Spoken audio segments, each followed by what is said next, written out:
So this business is a people business, and we talk about that all the time, that it's a people business. And what do I mean by that? You know, especially when you're inviting, what we really want to do is to find out about what people's needs, wants, pains, and desires are.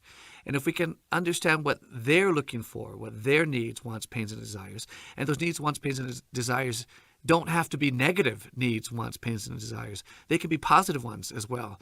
But if we understand what they're looking for, what they need, then we can give them a solution to exactly meet their needs. And as we do that, then guess what happens? We're not selling them. We're just giving them a solution that they're looking for. So how do we do that? How do we find out people's needs, wants, pains, and desires? Here's an acronym to remember. FORM. F stands for family and friends. O stands for occupation. R stands for recreation. And M stands for money. And so you want to find out about the friends and family, about what are they doing with their job? What do they do for fun, right? What do they do for recreation, the fun? And are they happy with the money that they're making? So, how do you do that? We just ask questions. And as you ask questions, they're going to answer your questions and tell you their needs, wants, pains, and desires. So, for example, let's say, and we're going to do this with the people that we know. That's what we're going to start with first of all, not those cold contacts, people that we don't know. We're going to start with the people that we do know. And they're your friends already. And so you might know a lot of these things, and you do it on a regular basis. But we're going to put it into practice, I guess, here. And a key point is, don't be a telemarketer. Mark, I remember when I learned this. It's like a new tool, right? Or it's a kid with a new toy, and you're like, oh, I know form now. I'm going to go out there and I'm going to get to know people. And so you start to interrogate people, and sometimes we miss the boat, right? We're trying to apply this tool to people, forgetting it's a people business.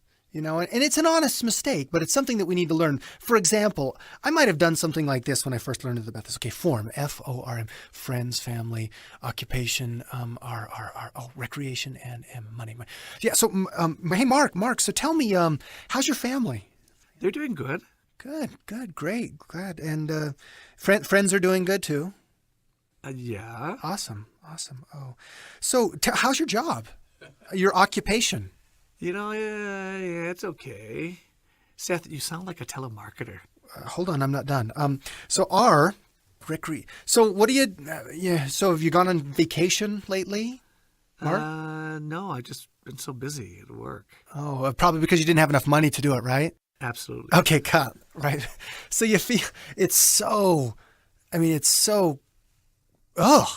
Mechanical. Telemarketer-ish. Well, how did you feel? Because I'm your friend, right? Or at least you thought I was your friend. I was your friend, but I got this cloud in my head, and I started to apply form to you like it was, like, I don't know, like it was paintball or something. I just started shooting you with these questions, interrogation, and wait, hold a second. Don't give me any additional information. I've got to get through the list here. I didn't really care because I got myself lost, and that can happen when you apply this. And yet, if you don't learn to apply this, then you'll never really get to know people. So you really just got to be yourself. Just think about a friend that you haven't seen for a while. You do this all the time anyway. So just remember, think about a friend that you haven't seen in a while, And the first thing you're going to say is, so how's your wife? how's...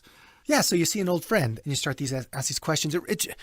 Form is a great tool, but you can't make the tool more important than the person, right? So how would you do it? I would just be real. First of all, I'd care about you, and I'd just say, so Mark, what's going on? I've got my paper in front of me, by the way, says form, right? So but I don't have to go through all of these in order, right? This is just to help me remember what I might want to talk about, because these things are meaningful. These are some of the most meaningful things in people's lives. So we do this every day anyway, right? Just when we see friends that we haven't talked to in a long time, you're always finding out about them, right? Because you care. If we just do this like when we're seeing a friend that we haven't seen for a long time. Yeah. Or I say, hey, Mark, how's Sherry? She's doing great, thanks. She did that jewelry, wasn't a festival, but that jewelry. That little boutique. Yeah. How's her business going? She enjoys it. She really enjoys that business. She has fun. I think it just gives her an outlet to be creative and to have something that's her own. And she loves it. And it's fun to be able to watch that excitement in her eyes. when she's doing her business and talking about her business. And yeah, I mean, just she's doing good. That's awesome. There's a different feeling. I don't know if you can feel the feeling, but I can feel the feeling looking at Mark's eyes right now. You know, I mean, there's something different about him because he's talking about the things that are most important to him. Now, I could have ruined the whole thing by saying, that's awesome. I mean, I could have had that moment, right? And then I said, occupation. So how's your business going? You know, no, you just, there's a time for everything. It's like the old song by the Byrds, right? You know, they took out of Ecclesiastes in the Bible. There is a time for every season. There's a time, right? There's a time to weep, and there's a time to plant, and a time to reap. There's a time to talk, and there's a time to listen. And so many of us in this life are so into talking, so into communicating our message. We even take something like form, which is all about listening, and we turn it into interrogation, and it really becomes about us. There is a time to talk, but there are 10 times to listen. And that's what you can do. And that was just beautiful, Mark, as I was just listening to you talk about Sherry and her life, you know, I start to connect with you again. And the challenge for some of us is just to meld that with what we're doing in order to help people. Our business is helping people. Our business isn't getting things from people.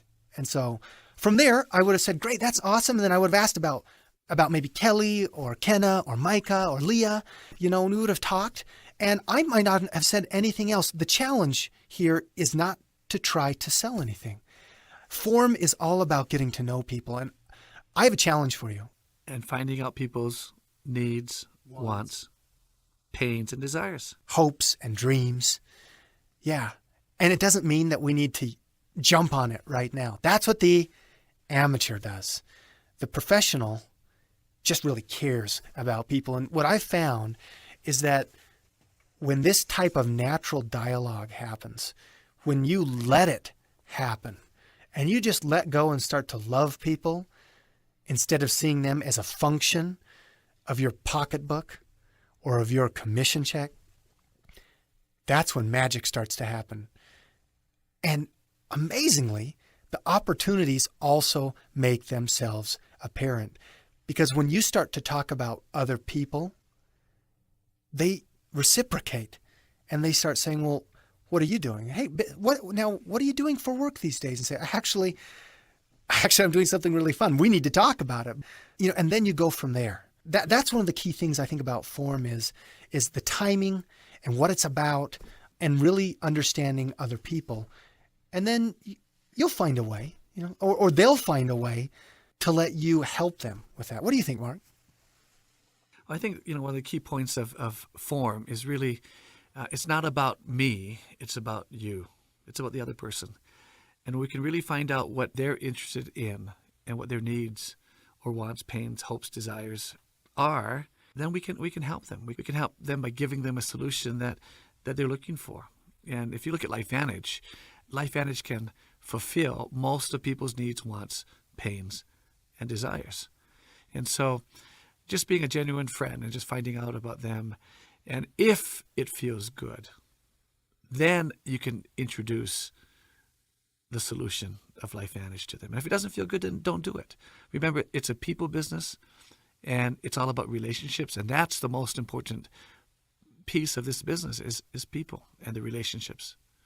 Well, and that's exactly right, because form is not invite. You'll notice if you look in the blueprint, it doesn't say apply form to people, right? Form isn't invite. Form is a way of life. Form is a way of being. Form is about understanding other people. It's really one of those foundational people skill type of a thing. That's what form is. Invite is something completely different.